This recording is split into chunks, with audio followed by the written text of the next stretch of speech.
What's up everybody, my name is Chris and today I want to talk to you about these two adapters right here. These are mini jack adapters to XLR and they are generally used if you want to use a microphone like the Video Mic NTG and connect it to something like the H5, or for me more recently the F6, which is also currently used for the recording of this video.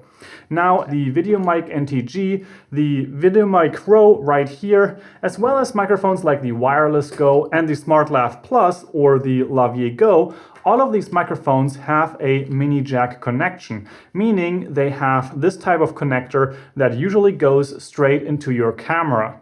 However, if you want to step up your audio game and you invest into an audio recorder, like for example the H5 or any other audio recorder, that might be a time where you also want to start using these microphones with that audio recorder. Now the problem is that there are tons of adapters out there and there are also two very distinct differences in those adapters that I want to cover in this video. And the hard thing is, if you make the wrong choice, you might actually destroy your microphone. But let's talk about that. One disclaimer for this video, all of the products in this video I purchased with my own money because I want to use them. From the adapters to the microphones to the hardware recorders. Not Rode, not Zoom have sponsored any of this. Now there are all kinds of different types of microphones and the way they work also is very different from one another. There are condenser microphones and dynamic microphones and there might even be other types of microphones.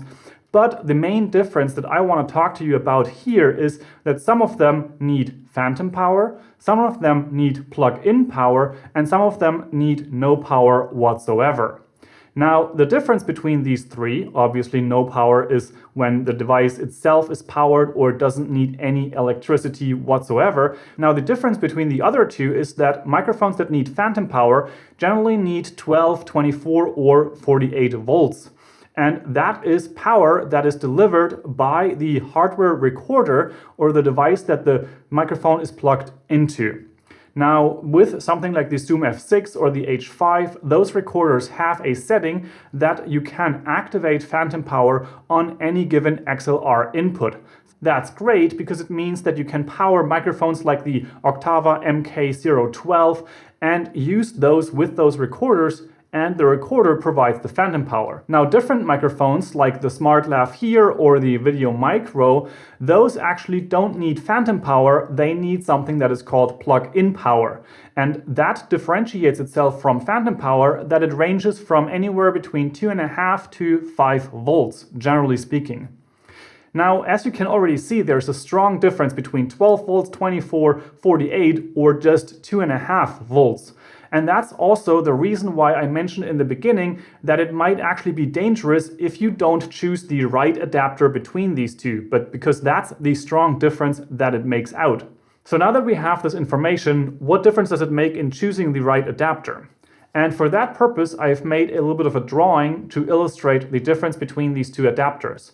And basically it comes down to the fact that the VXLR Plus, which is this right here, it is a little bit of a coated body right here, and it also comes with a little bit of a clip that is right here, and it usually is attached there, and you can then clip this to someone's belt if you have a Lavier, for example, connected here to then go to a XLR microphone. I'm not using this clip, so I removed it so it doesn't break.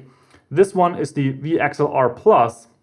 And as you can see on the drawing, the VXLR Plus has an extra box in the middle. The other one is the Rode VXLR, and as you can see, it is the smaller one. It has a little bit of a shiny coating, and it's just very simply an adapter. As you can see on the paper though, there's one box missing. And that box in the VXLR basically does all the magic. But what does that box even do? But for that, I think we should start with the one without the box. So the VXLR adapter from Rode, this one here is basically just connecting the pins from one side to the other side. Basically meaning that if you plug this into your hardware recorder and then the other end into your microphone or your microphone in here, and you then don't provide any phantom power, this adapter would straight away work for microphones that don't need plug-in power and also don't need phantom power. That, for example, is the Rode Video Mic NTG or most microphones that are battery powered. Also, for example, the Rode Wireless Go works with this adapter as well because it does not need any phantom or plug-in power. That works great for this adapter, the Rode VXLR.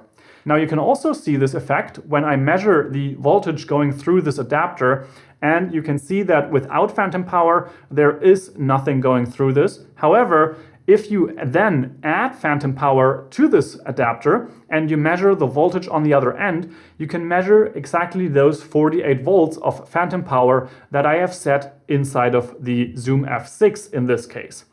So what we notice is that this basically just gives everything from one side to the other, and it is only the adaptation between the different connector types.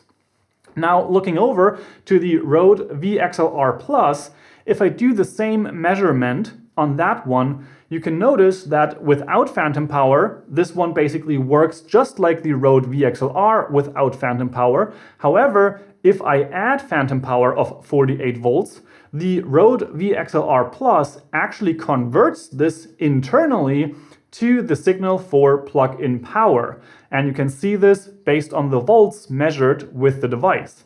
Now what that basically means is that with this adapter I can provide phantom power, the adapter converts it to plug-in power, and then I can power microphones like the SmartLav Plus, the Lavier Go and most other Lavier microphones, as well as something like the Rode Video Micro, which needs plug-in power. Okay, so now that we have this understanding of these two adapters and what should they actually do, why is this actually important? And for that, I actually just researched that topic for a little while, and basically what I found is that some microphones are relatively fragile when it comes to the power that you provide, the voltage that you provide.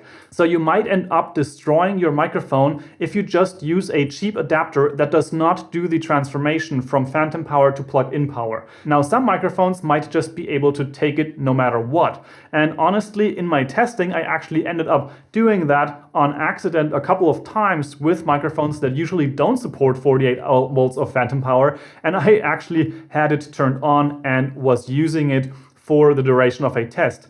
However, all I've read about it is that it is potentially dangerous to provide 48 volts of phantom power to a microphone that does not need that or even support it. I will link a couple posts that I read about this in the description down below so that you can find this information for yourself as well. Now, there was one more thing I wanted to compare between these two adapters, and that was how much noise they introduce as well as their impact on the volume of the throughput.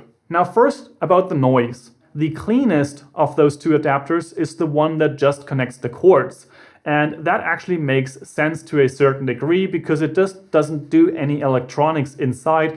It just connects the pins to each other and just routes them through. So this one has the smallest impact in terms of noise that I was able to hear. On the other hand, the Rode VXLR Plus introduces more noise when it's not powered with phantom power. So this one works better if you provide phantom power so that the electronics inside can be active and do their job properly. Then this one also has an acceptable noise level. Again, this one here works best if you don't need any phantom power and also no plug-in power, and this one works best if you need it. The other thing was, how much of an impact does the adapter have on the volume output?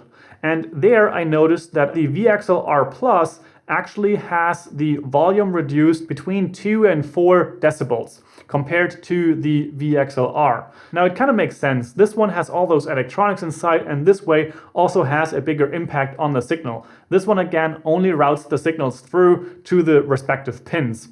But now how do we conclude on this? For me, I actually am happy that I have both in my pocket. In terms of price, the VXLR, the one without the electronics, goes for around 8 to 10 euros, depending on when you get it. And the VXLR Plus costs 20 plus euros and also 20 plus dollars if you are in the US or anything like that. So in terms of price, they have a strong difference of $15 or almost 2.5 as much for the more expensive one with all the electronics inside. But depending on what kind of microphone you want to use with it, it might be the only choice you have to either stay safe and also have the necessary plug-in power. Because again, the microphones, for example, the Video Micro, don't even start working with the VXLR. They do need the VXLR Plus. Now, you don't necessarily have to purchase your adapter from Rode. Those are just the ones that I chose. But it definitely is important that you look for whether or not this also transforms the voltage or not, depending on your needs. Now, if I would only go for one of those two adapters, I would probably go for the Rode VXLR Plus. Yes, it has a bit of an impact on the signal that goes through. It has more noise added, and also the signal strength is reduced in terms of volume. However, this is more versatile and I can use it pretty much with every microphone. And I don't have to worry about turning on phantom power on a microphone that should not get any of that strong phantom power, the 48 volts straight up through.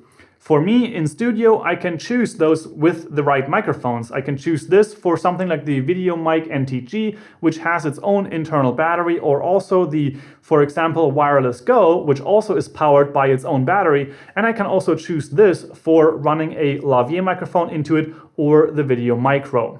Now, I created this video because I didn't know what exactly the difference between these two adapters was. I did a bunch of research and I even found a couple of videos of people showing specifically one or the other adapter, but nobody actually compared the two to each other. And that's why I wanted to jump in here. However, you will find a couple links in the description below of other YouTubers who also did compare certain adapters and also shared a little bit of the knowledge. And I also got inspired specifically by one of the two to do that measurement with the voltage that is coming through with phantom power on these two adapters, so that you know which of these two is the right one for you. Now, I hope this video was helpful for you. If it was, please give it a like so that other people can find this information as well. Also, subscribe to my channel for more videos like this and on other topics. I have a ton coming up, especially with the Zoom F6 in regards to podcasting, audio recording in my studio, how I'm setting things up and working with everything. And of course, my standard other topics that I also talk about in terms of building YouTube and my own business right here. If you have any questions, you can always leave a comment down below and I will be happy to answer you there or make a video specifically about your question. Now, with all that said, I hope you have an amazing day, make it your life, and ciao ciao!